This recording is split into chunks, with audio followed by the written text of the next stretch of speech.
Sir ನಾವು ಮಲ್ನಾಡ್ ಕಾಲೇಜಿಂದ ಬಂದಿದ್ದೀವಿ ಸರ್. ನಾವು ಇಂಟರ್ನ್ಶಿಪ್ ಮಾಡ್ತಾ ಇದ್ದೀವಿ. ಸ್ವಲ್ಪ ಟಾಸ್ಕ್ ಕೊಟ್ಟಿದ್ದಾರೆ. ಅಂದರೆ ಇವಾಗ ಮೂಮೆಂಟೋಸ್ ಎಲ್ಲ ಫಂಕ್ಷನ್ಸ್ ಅಲ್ಲಿ ಕೊಡ್ತಾರಲ್ವ ಸರ್, ಏನು ಕೊಡ್ತಾರೆ, ಅಥವಾ ನಿಮ್ಮ ಒಪಿನಿಯನ್ಸ್ ಏನು ಇದ್ರ ಬಗ್ಗೆ ಇಂಟರ್ವ್ಯೂ ಮಾಡೋಣ ಅಂತ ಬಂದಿದ್ದೀವಿ ಸರ್. Okay fine. ನಿಮ್ಮ ಮೊದಲನೇ ಕ್ವಶನ್, ಮೊಮೆಂಟೋಸು ಯಾವುದೇ ಈವೆಂಟ್ಗಳಾಗಲಿ ಫಂಕ್ಷನ್ಗಳಾಗಿರಲಿ ಒಬ್ಬರನ್ನ ರೆಕಗ್ನೈಸ್ ಮಾಡೋಕ್ಕೆ ಅಥವಾ ಆ ಸಂಸ್ಥೆದು ಆ ಇನ್ಸ್ಟಿಟ್ಯೂಷನ್ದು ಆ ಪ್ರೋಗ್ರಾಮ್ದು ಒಂದು ಮೆಮೊರಿನ ಅವ್ರು ಕ್ಯಾರಿ ಮಾಡೋಕ್ಕೆ ನಾವು ನಿಮಗೆ ಮೊಮೆಂಟೋಸ್ಗಳನ್ನ ಕೊಡ್ತೀವಿ. ಗೆಸ್ಟ್ಗಳಿಗಾಗಿರ್ಬೋದು ಅಥವಾ ಅಲ್ಲಿ ಯಾರು ಬಂದಿರ್ತಾರೆ ವೆಲ್ ವಿಷರ್ಸ್ಗಾಗಿರ್ಬೋದು ಅವರಿಗೆ ನಾವು ಮೊಮೆಂಟೋಸ್ನ ಕೊಡ್ತೀವಿ. ಆ್ಯಸ್ ಎ ಸ್ವೀಟ್ ಮೆಮೊರಿ ಥರ ಆ್ಯಂಡ್ ಅವ್ರನ್ನ ರೆಕಗ್ನೈಸ್ ಮಾಡೋಕ್ಕೆ ಒಂದು ಶೀಲ್ಡ್ ಆಗಿರ್ಬೋದು ಅಥವಾ ಗಿಫ್ಟ್ ಆಗಿರ್ಬೋದು ಯಾವುದನ್ನೇ ನಾವು ಮೊಮೆಂಟೋಸ್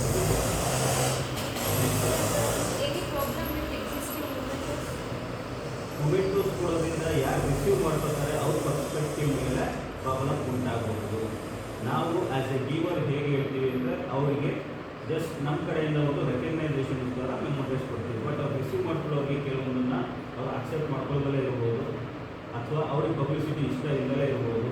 ಅವರು ಅದನ್ನು ರಿಸೀವ್ ಮಾಡ್ಕೊಳ್ಳೋದ್ರಲ್ಲಿ ಆ್ಯಸ್ ಎ ಗಿಫ್ಟ್ ರೀತಿ ಆಗಿರ್ಬೋದು ಅಥವಾ ಶೀಲ್ಡ್ ರೀತಿ ಆಗಿರ್ಬೋದು ಅವರ ಪರ್ಸ್ನಾಲಿಟಿಗೆ ಅಥವಾ ಅವರ ಎಥಿಕ್ಸ್ಗೆ ಅವ್ರಿಗೆ ಇಷ್ಟ ಆಗದೆ ಇರ್ಬೋದು. ಸೋ ಮೆನಿ ರೀಸನ್ಸ್ ಇರುತ್ತೆ. ಇದು ಒನ್ ಆಫ್ ದಿ ರೀಸನ್ ಅಷ್ಟೇ.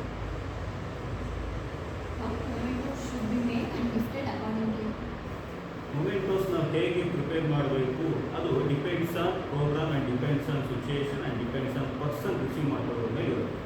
ಫಾರ್ ಎಕ್ಸಾಂಪಲ್ ಎಜುಕೇಷನ್ ಇನ್ಸ್ಟಿಟ್ಯೂಷನ್ಗಳಾದರೆ ಮೊಮೆಂಟೋಸು ಆ ಇನ್ಸ್ಟಿಟ್ಯೂಷನ್ ರೆಪ್ರೆಸೆಂಟ್ ಮಾಡೋದಾಗಿರ್ಬೋದು ಅಥವಾ ಕಂಪ್ನಿದಾಗಿದ್ದರೆ ಆ ಕಂಪ್ನಿ ರೆಪ್ರೆಸೆಂಟ್ ಮಾಡೋದಾಗಿರ್ಬೋದು ಅಥವಾ ಆ ಪರ್ಸ್ನಾಲಿಟಿ ವ್ಯಕ್ತಿತ್ವಕ್ಕೆ ಹೇಗೆ ಹೋಲಿಕೆ ಆಗುತ್ತೆ ಆ ರೀತಿ ಮೊಮೆಂಟೋಸ್ನ ನಾವು ಕೊಡ್ಬೋದು. ಸೋ ಮೆನಿ ಕೈಂಡ್ಸ್, ಎಷ್ಟೊಂದು ಟೈಪ್ಸ್ ಇದೆ.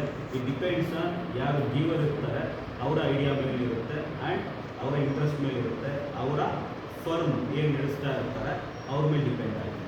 ಇಟ್ ಆಲ್ ಡಿಪೆಂಡ್ಸ್ ಆನ್ ಯಾರು ಗೀವರ್ ಇರ್ತಾರೆ ಆ್ಯಂಡ್ ಯಾರು ರಿಸೀವ್ ಮಾಡ್ಕೊಳ್ಳೋರು ಇರ್ತಾರೆ ಅವರ ಪರ್ಸ್ಪೆಕ್ಟಿವ್ ಮೇಲೆ ಇರುತ್ತೆ.